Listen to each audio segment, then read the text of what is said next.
Y en a-tu qui, le matin, quand ils partent pour aller travailler, ou peu importe quand est-ce que vous partez travailler, ou que peut-être vous êtes à la retraite, mais qui écoutent les nouvelles le matin quand ils se lèvent, mettent TVA, Radio-Canada, sinon, il y en a... Moi, mon père, il faisait ça le matin avant d'aller faire dans sa routine pour aller travailler. Chaque fois, chaque fois que je me levais le matin, il y avait les nouvelles qui passaient, puis là, il partait travailler, je continuais de les écouter, puis dans comme petit gars de 11 ans. Puis là, mais vous serez d'accord avec moi que quand on écoute les nouvelles, ça prend pas 5 minutes que comme on voit qu'il y a des choses qui marchent pas bien dans le monde. Il y a des guerres, on voit de la violence, on voit des abus de toutes sortes. C'est comme, on voit en fait des gens se faire du mal les uns les autres. On voit aussi des bonnes choses, mais majoritairement, les nouvelles, on voit c'est ça, des choses qui sont douloureuses. Puis, en fait, on voit des choses complètement horribles à chaque jour. On se fait du mal les uns les autres, même à nos personnes, les êtres les plus proches, souvent même plus, justement, quand on est plus proche.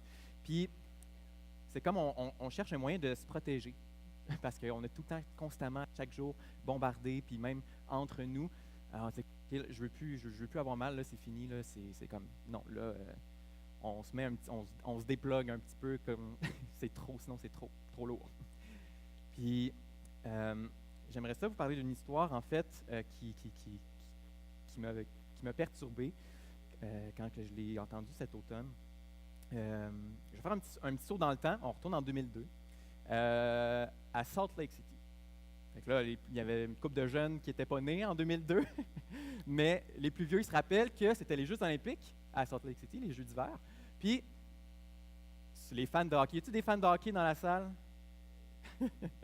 Le Canada avait remporté la médaille d'or dans le hockey féminin puis le hockey masculin pour la première fois, comme en 50 ans. Fait que ça avait été comme quelque chose de vraiment marquant puis vraiment mémorable pour pas mal tout le pays qui regardait ça. Puis c'est ça, un moment mémorable, mais 2002, ça n'a pas été mémorable de la même façon pour tout le monde. Dans la même ville, à Salt Lake City, quelques mois après les Jeux olympiques, il y a, la nuit du 5 juin, il y a un homme qui est rentré par infraction dans la chambre d'une jeune fille avec un couteau brandi à sa gorge. Puis il lui a dit, « Tu viens avec moi, fais pas de bruit, je t'emmène avec moi. » Il a amené cette journée-là la jeune fille avec lui. Puis Dieu sait les horreurs qui ont fait vivre à cette jeune fille-là, qu'elle a appelé ses 9 mois en enfer. Puis, elle a écrit dans sa biographie, elle s'appelle Elizabeth Smart, la jeune fille, aujourd'hui qui est proche de la trentaine, ou dans la trentaine. Elle a écrit, « Durant les 9 mois suivant l'enlèvement, mon agresseur m'aura violée à tous les jours. Parfois même jusqu'à plusieurs fois par jour. Il m'aura torturé, agressé de manière impossible d'imaginer. Il m'aura manipulé, fait souffrir de faim, comme si j'étais un simple animal. » Puis l'histoire de cette jeune fille-là, c'en est une de trop, on va s'entendre là-dessus. Il y en a trop qui arrivent, des histoires comme ça. Puis tout ce qu'on espère, c'est de voir les personnes qui ont fait ce mal-là. On veut juste qu'ils puissent payer pour ce qu'ils ont fait, qu'ils puissent, pour tout le mal qu'ils causent à un autre être humain, surtout à une jeune fille qui avait 14 ans, qui était vulnérable. Disons que de pardonner, ça aurait été la dernière chose qui nous serait venue en tête pour une histoire comme celle-là. Puis honnêtement, je sais pas c'est quoi la fin de son histoire. Je sais pas si elle a réussi, si elle s'est libérée, puis de cette souffrance-là, de cette histoire traumatisante-là qu'elle a vécue, puis qu'elle a réussi à pardonner. Je sais pas ça. Mais comme je sais pas non plus, chacun de vous, qu'est-ce que vous vivez en ce moment, dans le plus profond de votre cœur, je sais pas, peut-être que vous avez passé aussi par des choses qui sont aussi traumatisantes et horribles, peut-être beaucoup moins, mais dans tous les cas, ça n'enlève pas le fait que chaque jour, on est confronté à des choses qui peuvent laisser leur marque dans notre cœur, puis qui vont nous tracer sur un chemin, en fait, qui vont nous faire vivre dans une douleur tellement intense que ça nous semble juste impossible d'arriver à pardonner. Puis, pour moi, c'était vraiment, ça commence, c'est très lourd, je suis conscient. Je priais que ce matin, Dieu puisse parler à nos cœurs, que son esprit, justement, il puisse juste être avec nous. En fait, il est avec nous ce matin, il est dans la salle. Il veut nous parler, il veut vous parler avec sa parole. Puis, ouais, j'aimerais ça, en fait, qu'on le prie, justement, ensemble. Seigneur, je veux te remercier ce matin pour le privilège que tu nous donnes de pouvoir être ensemble. Le privilège que tu nous donnes de pouvoir ouvrir ta parole, parce que longtemps, elle n'a pas été tenue entre les mains de croyants, puis aujourd'hui, on l'a avec nous. Merci de ce qu'on peut la regarder ensemble.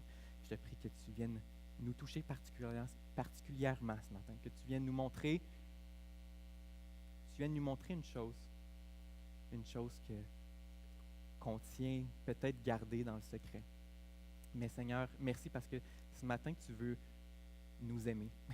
Puis merci parce que ton esprit est avec nous. On a besoin de toi, en fait, pour tout. C'est toi, Seigneur, c'est toi qui parles ce matin. Et merci d'avance pour ce que tu vas faire. Et notre temps ensemble ce matin. Amen.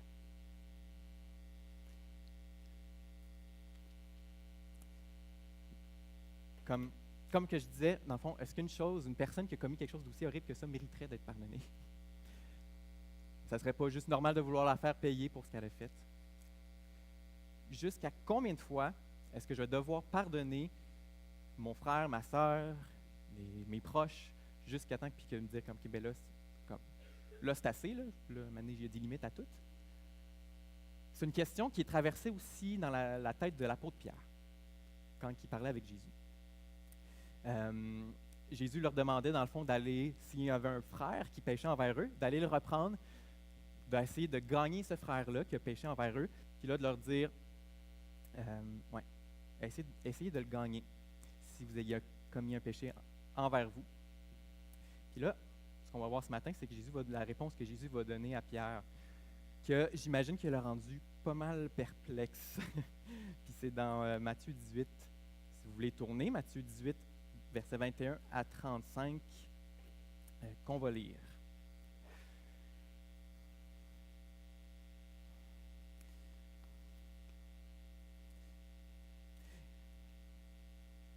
Ce que Jésus fait, en fait, il vient donner une nouvelle mesure de pardon. On va lire verset 21. C'est pourquoi, alors Pierre s'approcha de Jésus et lui dit, « Seigneur, combien de fois pardonnerai-je à mon frère lorsqu'il péchera contre moi? Est-ce que ce sera jusqu'à 7 fois? » Jésus lui dit, « Je ne te dis pas jusqu'à 7 fois, mais jusqu'à 77 fois 7 fois. » Là, on pourrait penser que Pierre est peut-être un peu cheap. Là. Il est comme, tu sais, 7 fois, come on, là, tu pourrais miser un petit peu plus. Mais ce qu'il faut comprendre, c'est que dans la tradition des Juifs, les rabbins, les chefs religieux, c'était comme un petit peu une, tu sais, je sais pas si c'est une tradition ou je sais pas si c'était écrit ou pas, mais il y avait la possibilité d'arrêter de pouvoir pardonner une offense après 3 fois. Fait que, mettons, quelqu'un te faisait quelque chose 3 fois de suite, ben après ça, tu pouvais dire, bon, ben, je veux plus rien savoir de toi, merci, bonsoir, bye. Fait que là, dans le fond, tu sais, Pierre est en train de faire quelque chose d'audacieux. Tu sais, il dit, jusqu'à combien de fois je vais pardonner? Comme 7 fois. Tu sais, dans sa tête, lui, il dit comme, c'est plus que le double. Fait que, tu sais, c'est pas pire pantoute. Mais dans le fond, il veut juste essayer de valider, et comme je veux valider que ma définition du pardon que j'ai, c'est la même que celle de Jésus. Et comme, Jésus, je te teste dans le fond. Mais watch out, mon petit gars, quand on teste Jésus. Non, mais à ce moment-là, Jésus lui répond 77 fois, 7 fois. J'ai pas ma calculatrice, là, mais ça va dans les 400 quelques. Mais en fond, Jésus, il ramène à la Genèse. quand l'histoire de Caïn et Abel, dans le fond, quand il a tué son frère, l'Éternel lui a dit, ben Caïn, ta vie, si quelqu'un touche à ta vie, elle va être vengée jusqu'à 7 fois. Puis là, il y a du temps qui s'est passé, Caïn a eu des enfants, puis là, comme l'arrière petit-fils de Caïn, qui est Lémec, il a un petit peu fait une autre genre connerie dans le même genre. Puis là, en fait, on va le lire. Une nouvelle mesure de pardon que Jésus nous donne ici. L'Éternel lui dit à Lémec, si quelqu'un tue Caïn, Caïn sera vengé 7 fois. Et là, l'Éternel mit un signe sur Caïn afin que... Ah, ben c'est pas le verset que je voulais mettre, mais c'est pas grave. Ça disait que dans le fond que Lémec, lui, va être vengé 77 fois, 7 fois. Et qui est comme en train de renverser la malédiction qui était du premier meurtre de Caïn. Et comme Caïn, je vais le pardonner, juste, je vais te venger jusqu'à 7 fois, puis jusqu'à 77 fois, 7 fois, Lémec. Fait que c'est comme pour donner une nouvelle mesure de pardon. Il est en train de dire à Pierre, Pierre, là, le pardon, il se compte pas. Il n'est pas en train de dire, ah ben là, après 400 quelques comptes-les, puis ça va arrêter là. Il est comme dire, non, ça se compte pas. C'est pas. Tu peux pas pardonner comme toi tu veux, 3, 7 fois, mais une infinité de fois. Comme moi, comme l'Éternel, je l'ai fait pour Caïn, puis pour Lémec. Puis là, je peux imaginer la pensée de Pierre qui se dit, ben là, comment que ça peut être possible de pardonner une infinité de fois? Maintenant, j'en ai mon troc, là, de cette personne-là. Puis, tu sais, juste, il me semble la tradition 3 fois, c'est pas légitime, comme qu'elle nous demande, tu sais, combien de mensonges, de vols, d'abus, de trahison va falloir que je supporte pour que maintenant, je puisse juste arrêter avant que ce soit assez. C'est bien beau sur papier, là, Jésus, là, mais je pense que tu es trompé dans tes calculs quelque part. Puis là, Jésus continue à parler à Pierre par le moyen d'une parabole.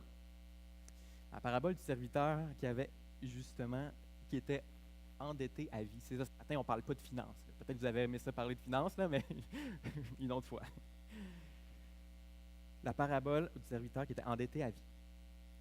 Mais là, Jésus, il utilisait une parabole, pas pour rien. La parabole, elle servait à illustrer une vérité, dans le fond, à faire une image sur ce que les gens pouvaient vivre, s'identifier dans le petit train du quotidien. Il n'est pas venu dresser une liste de commandements en disant je vous demande de pardonner tant de fois ou comme de vous pardonner les uns les autres, puis c'est ça. Il utilise une parabole volontairement pour ouvrir les yeux sur la propre condition de notre cœur. Donc là, il dit, c'est pourquoi le royaume des cieux. C'est pourquoi le royaume des cieux est ressemble à un roi qui voulut régler ses comptes avec ses serviteurs. Quand il se mit à l'œuvre, on lui en amena un qui devait 10 000 sacs d'argent, 10 000 talents. Comme il n'avait pas de quoi payer, son maître ordonna de le vendre, lui, sa femme, ses enfants et tout ce qu'il avait, afin d'être remboursé de cette dette. Le serviteur se jeta par terre et se prosterna devant le roi, devant lui, en disant, « Seigneur, prends patience envers moi, puis je te paierai tout. »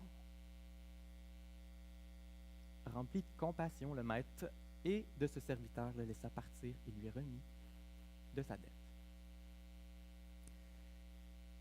Le royaume des cieux. Jésus parle du royaume des cieux, qui est un thème, juste rapidement, un thème qui est très présent dans l'évangile de Matthieu. Cette parabole-là aussi est unique à Matthieu. On ne la retrouve pas dans les 3 autres évangiles. Puis, il y a un accent sur le royaume des cieux. Parce que Matthieu, ce qu'il voulait faire, il voulait présenter aux Juifs Jésus comme étant le roi qui attendait depuis comme des millénaires, le roi qui était promis. Fait que là, il y a un but très précis. Il est en train de dire, voici comment vont être les choses dans mon royaume. Comme, c'est pas dans 1000 ans que ça va être comme ça, là. Il ressemble à ça, mon royaume, en ce moment même.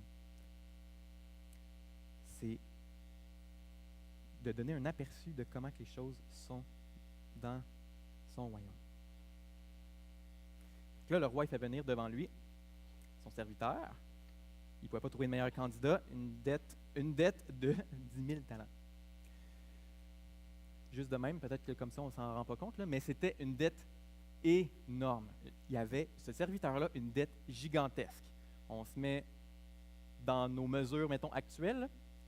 Un talent, là, il en doit 10 000. Mais un talent, c'est 6 000 deniers.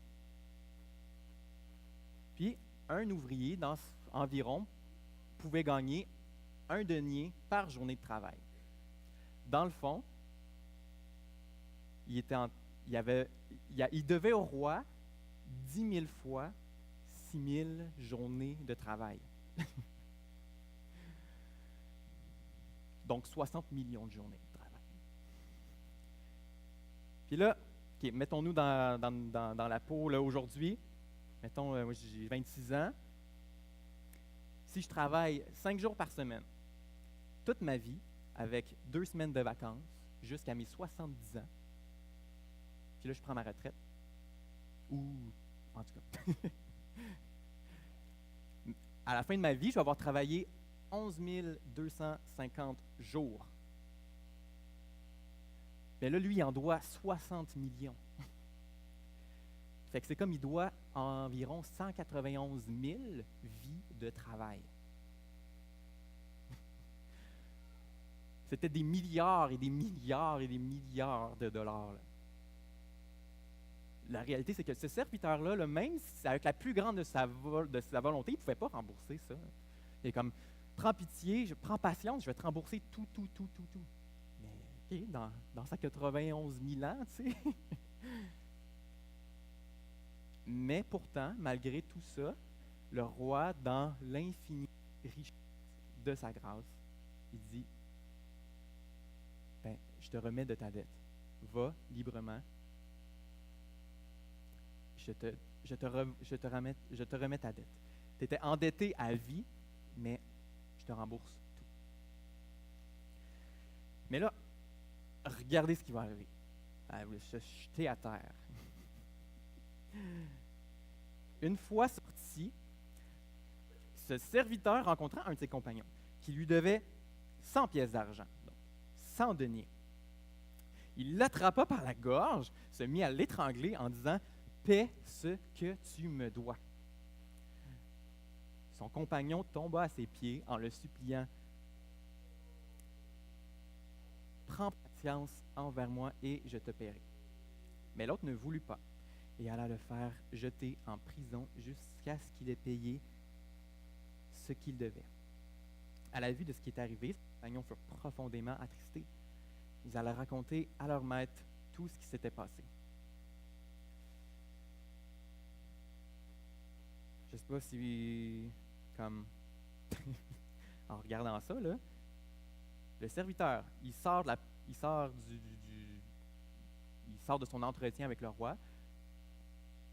Ils viennent de comme sauver des milliards et des milliards de dollars. Et là, il voit quelqu'un qui lui devait de l'argent, comme 4 mois de travail environ.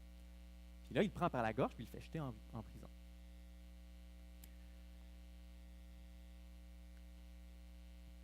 Parce qu'il y avait quelque chose dans le cœur du serviteur qui l'empêchait de pouvoir profiter du cadeau du roi. Quelque chose, en fait, qui, normalement, aurait dû remplir son cœur de générosité, de reconnaissance, de joie, de comme « Ouh, j'ai plus de dette! » Tu sais, quand tu vas voir ma maison, je vais garder ma maison, je vais garder ma famille, il allait vendre sa famille, tu sais. Mais là, il y avait quelque chose, malgré tout ça, qui le gardait prisonnier, malgré la liberté que le roi venait de lui accorder. Il était esclave. Esclave de sa colère, esclave de l'amertume, de la haine dans son cœur. Toutes des choses que si on les laisse s'enraciner, ben, ça devient mortel.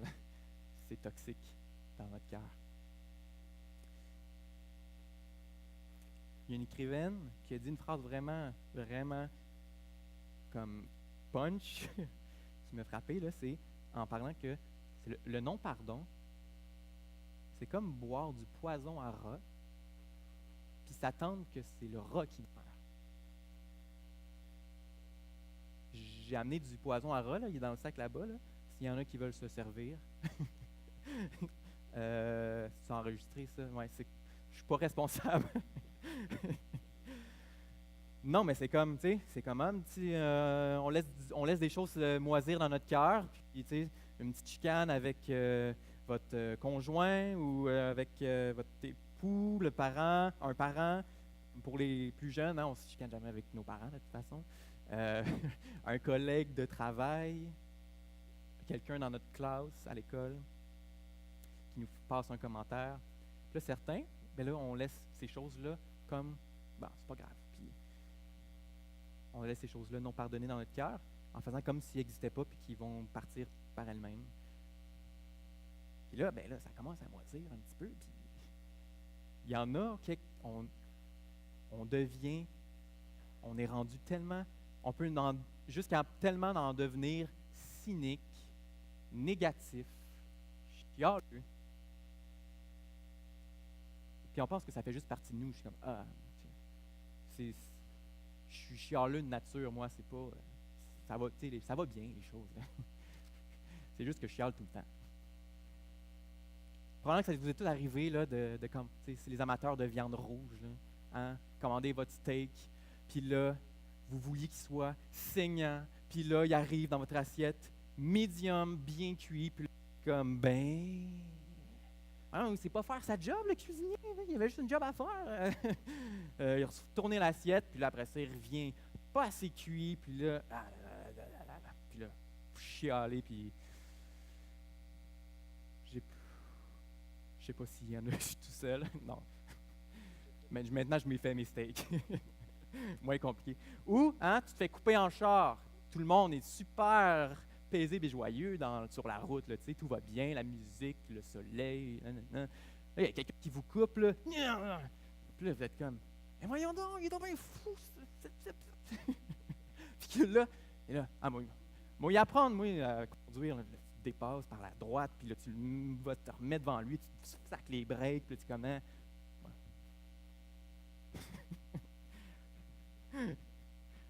Peut-être que dans ce négativisme-là, il y a quelque chose de plus profond que ce qui est en surface dans votre cœur. Que peut-être qu'on a des âmes de comptables qui sont en train de compter, ben, lui il me doit ça, lui il me doit ça, on me doit tout ça. Puis là, on cherche à faire rembourser le monde ce qu'ils nous doivent. On peut être froid avec eux, comme me le bouder, puis ça va. Bon, laisser ça passer, là, mais je n'y parlerai plus. Ça va être réglé, je n'y parlerai plus. Mais chaque fois qu'on laisse, c'est ça, moisir de l'amertume, de la colère, de l'envie dans notre cœur, tout ce qui peut en sortir, ça va être mauvais. Du poison à rat, ça ne fait pas de grands bénéfices sur un petit cœur. Parce que dans le fond, la parabole, ce qu'elle est en train de nous montrer, c'est que peu importe la grandeur de la dette qu'on s'est fait acquitter, peu importe la grandeur de la dette que les autres pourraient avoir envers nous, parce qu'il va arriver des gens qui vont nous blesser, qui vont nous faire du mal, puis là, on pourrait vouloir leur demander une justice, tu me dois ça. Mais peu importe la dette que les gens ont envers vous, si je n'arrive pas à accorder le pardon moi-même par la suite, je ne peux pas avoir compris ce qui a été fait pour moi. C'est tout simplement impossible. Je ne peux pas avoir compris le pardon à la mesure que Jésus le voit si je n'arrive pas à l'accorder moi-même par la suite, si je ne le connais pas. Parce que notre pardon devrait être proportionnel à la dette qui qui nous a été enlevé. Le pardon, il devrait être proportionnel à cette dette-là gigantesque qui nous a été enlevée. Comme un pardon qui est illimité, dans le fond. Autant que j'avais rien pour pouvoir rembourser, toute ma vie n'aurait pas suffi pour rembourser ça, bien, autant là, le pardon, il devient illimité dans l'autre sens aussi. Puis là, dans le fond, Jésus, il dit, bien, Pierre, c'est à cette mesure-là que tu devrais pardonner. C'est ça ma mesure du pardon. Parce que ta dette est gigantesque, ton pardon devrait être proportionnel aussi.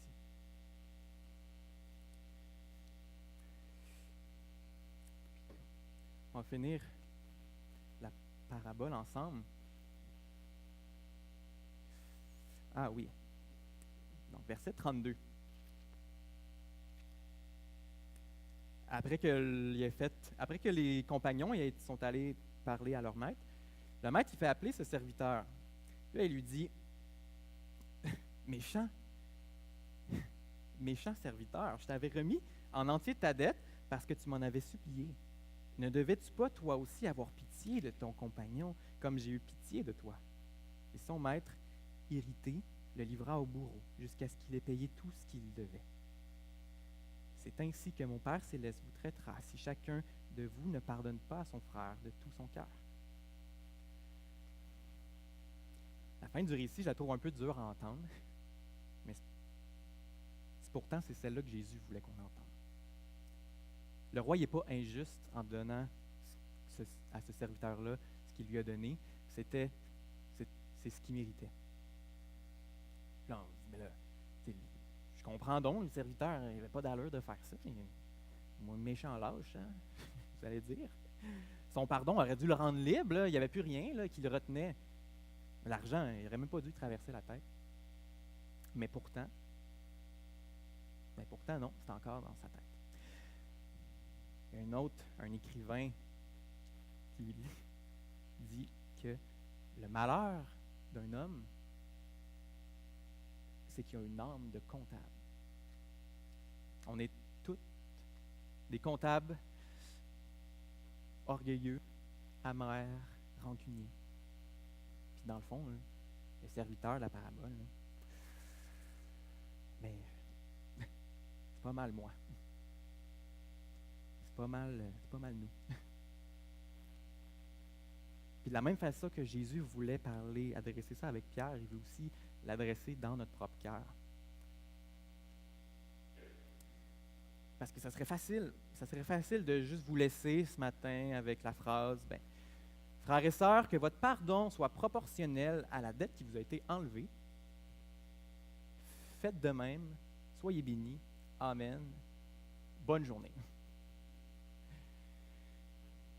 Mais là, c'est parce que, dans le fond, je viens juste de me rappeler que je suis endetté à vie. Je peux pas, par mes propres forces, je peux pas rembourser tout ce que je dois au monde ou comme j'ai pas d'argent j'ai pas les moyens de pouvoir pardonner les autres qui sont autour de moi. Là. Moi-même, je suis comme à côté, là, même plus. Puis comme, peut-être que dans votre vie, vous avez été victime de choses vraiment horribles. Vous avez vécu des atrocités, des choses qui n'auraient pas dû avoir lieu. Mais des choses qui vont vous marquer le restant de votre vie. Puis si on vous demandait de les partager ce matin, là, on serait comme moi, tout à terre. Là. C'est comme t'as passé au travers de ça. Comment t'as fait? Des abus d'époux, d'épouses, de toutes sortes, l'intimidation à l'école, de l'abandon, puis des parents, des rejets. L'histoire qu'on a vue au début d'Élisabeth. Est-ce que ces gens-là méritent d'être pardonnés?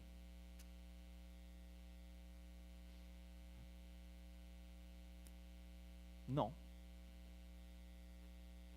Non. Ces gens-là ne méritent pas d'être pardonnés pour tout le mal qu'ils ont fait.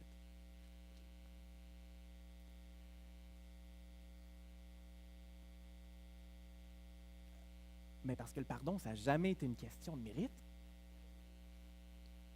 Ça a-tu déjà été une question de mérite? Sinon, moi-même, en tout cas, je serais encore bien cru si je méritais le pardon. Le pardon, il est immérité. C'est là la raison d'être de la parabole. Le pardon est immérité. Il n'y a rien qui me revient à moi. J'étais dans les dettes, dans l'incapacité totale de pouvoir rembourser ce que je devais à Dieu. Tout le mal que j'ai causé, volontairement ou non, tout le mal que j'ai pu faire même à Dieu, toute ma vie n'aurait jamais été suffisante pour le faire.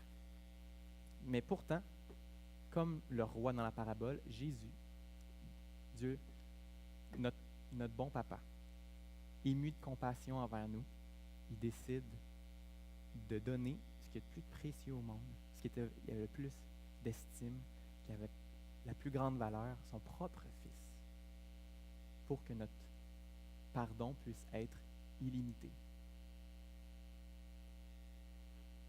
Parce qu'il y a quelqu'un qui doit payer. On ne peut pas juste faire comme « Ah, ben tu me dois ça?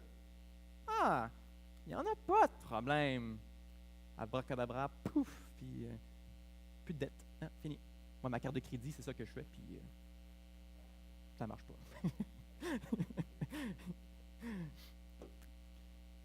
Mais c'est juste, il devait payer de ses propres poches. Il y avait quelqu'un qui devait payer, on ne pouvait pas juste comme enlever ce qu'il y avait. Puis c'est vrai que c'est impossible d'offrir le pardon comme Jésus le veut. C'est vrai, j'y arrive pas plus que vous. C'est, en fait, je me parle à moi-même là, ce matin.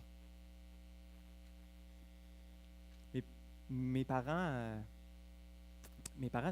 sont divorcés quand j'avais environ 7 ans. Puis ça a été un événement qui m'a marqué, puis qui m'a fait beaucoup de mal. C'est comme si je voyais en fait ma famille se briser. Ma famille, elle allait plus jamais être comme avant, en fait. C'est comme, on n'a jamais été tout le monde réuni depuis que j'ai 7 ans, dans le fond. Puis ça a laissé des traces sur moi aujourd'hui. Des traces que j'aurais pas voulu, mais que la grâce de Dieu, justement, est autant plus grande pour ça.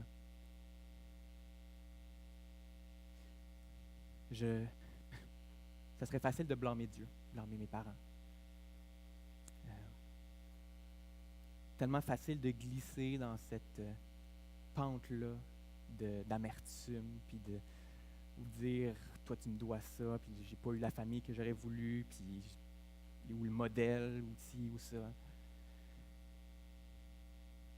Mais l'amour, il est plus grand que ça. Il est plus grand que tout ça. Puis,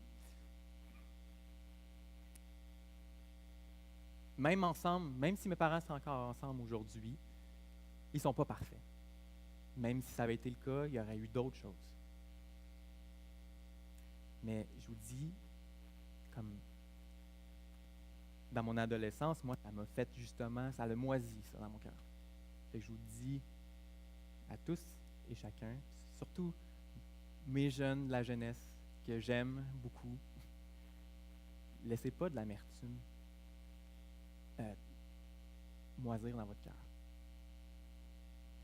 Laissez pas ces choses-là venir détruire le meilleur de vous-même, tout ce que Dieu vous a donné. Même si ça fait mal. Moi, à votre âge, j'ai tenu longtemps mes parents comme endettés pour ce qu'ils avaient fait, ou de l'amertume, de la frustration, puis je m'étais juste comme déplugué le cœur, puis j'ai accepté. Mais en fait, ça faisait juste me ronger à chaque jour. J'étais pas bien. T'sais. Dieu, il veut tellement plus pour vous. Dieu veut tellement plus pour nous. Et nous, on reste campés, puis on est comme « Ah, j'ai mal!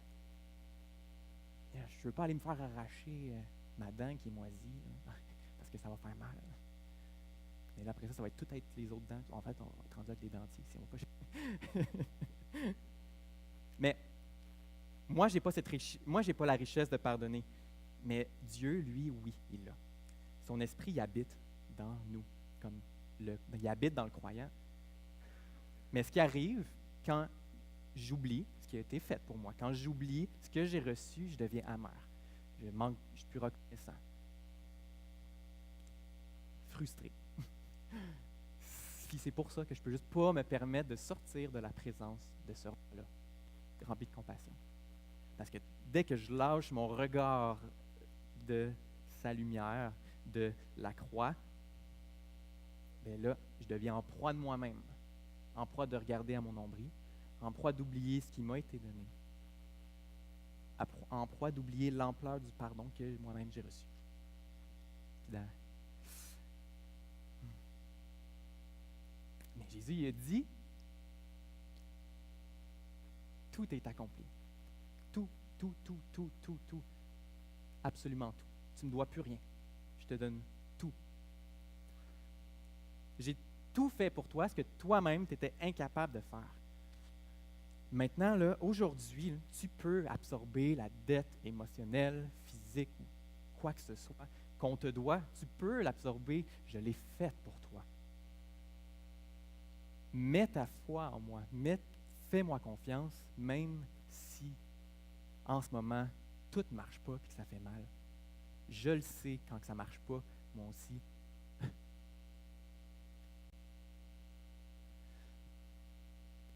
Mais justement, c'est pour ça que Jésus a offert la rédemption, puis qui nous rend libres, en fait. Est-ce que vous sentez comme quelque chose qui, justement, vous garde prisonnier, qui vous empêche de vivre, de goûter à sa grâce, de goûter à sa paix, son amour, puis qu'on est comme juste marabout, à bout de tout.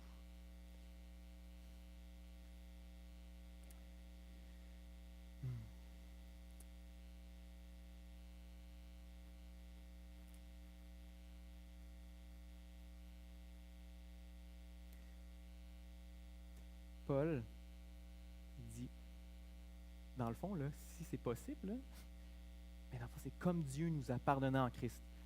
Ou il parle aux Éphésiens, comme Dieu vous a pardonné, vous avez été pardonnés. C'est comme la meilleure nouvelle.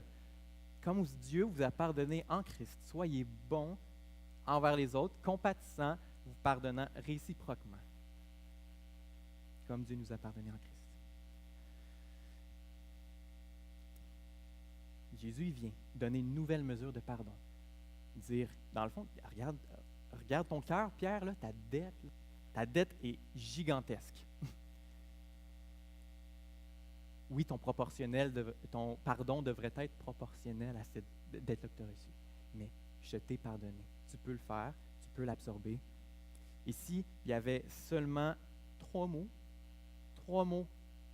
Je ferai tout mon bonheur. Non, pas d'attente. 3 mots à retenir ce matin.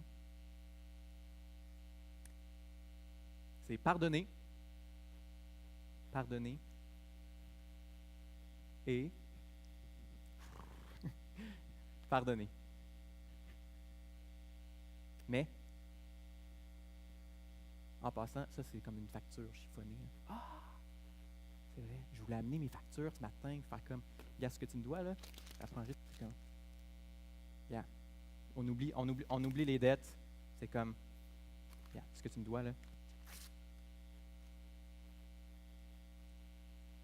Ça fait du bien.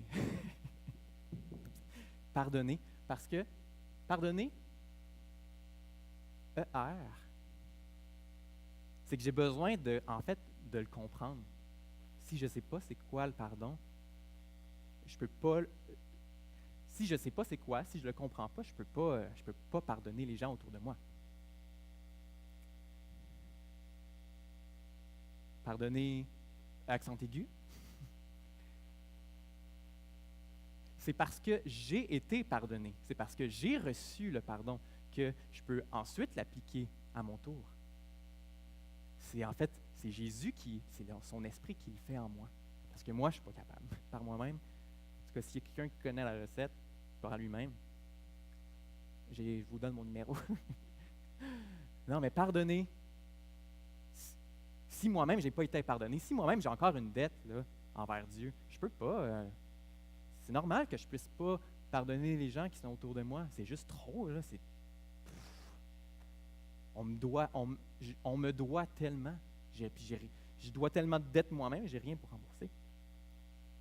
Mais mon encouragement, les 3 pardonnés, peut-être pardonner EZ, que comme Dieu vous a pardonné, mais pardonnez-vous réciproquement. Puis, je ne sais pas, ce matin, dans votre propre cœur, peut-être l'Esprit est en train de vous montrer quelque chose. J'aimerais ça, la gang, vous pouvez monter pour le dernier chant. J'aimerais ça qu'on fasse encore ensemble un homme de douleur. C'est dans ce chant-là, c'est que dans ce chant-là, je vois tellement la grandeur, justement, la grandeur de ce que Jésus a fait pour moi, que ma dette est payée, ma dette est effacée, elle est complètement libérée par le sang de Jésus. Je peux prendre toutes mes affaires, là, je peux les chiffonner, puis ça, c'est-tu bon signe, ça, me lancer des boules de papier? Mais j'aimerais ça qu'on prie ensemble pour terminer avec le chant.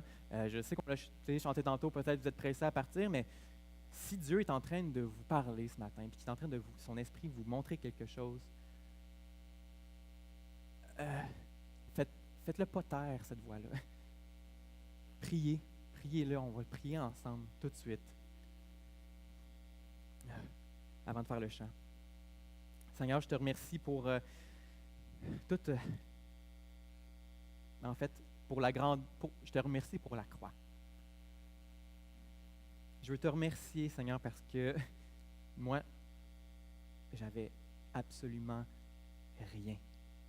Il n'y avait absolument rien que je pouvais faire pour gagner ta faveur, gagner ton pardon. Mais pourtant, tu ne me devais rien, puis tu m'as tout donné, Seigneur. Et c'est ça la clé de ta bonne nouvelle. C'est ça l'Évangile. C'est toi, c'est ton Fils sur une croix qui dit tout est accompli. Mets ta foi en moi.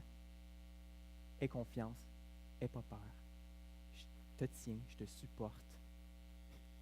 Ton mal, je l'ai vécu. Ton mal, je le connais. Je le connais même mieux que toi. Et Seigneur, on veut mettre juste nos cœurs devant toi ce matin parce que tu veux tellement plus pour nous. Tu as tellement de choses en réserve. Toute la joie, la paix, l'amour, la bonté, la patience. Puis peut-être qu'on ne les vit plus, ces choses-là, parce qu'on est juste tellement empoisonné, puis tellement juste plein de choses qui ont moisi. Mais Seigneur, je te prie que ce matin, tu viennes rendre libre ces gens-là, nous rendre libres ce matin, parce que tu le veux. Tu le veux. En fait, tu ne veux pas qu'on aille se remettre esclaves de nos vieilles affaires. Mais Seigneur, on veut regarder à ta croix, contempler ta croix. Ensemble ce matin, en tant qu'Église, à Trois-Rivières, je te remercie pour tout à l'avance. Merci d'être ce roi-là rempli de compassion et d'avoir été l'homme de douleur pour effacer notre dette. C'est dans le nom de ton Fils qu'on t'en prie ce matin. S'il te plaît, Seigneur, agis en nous.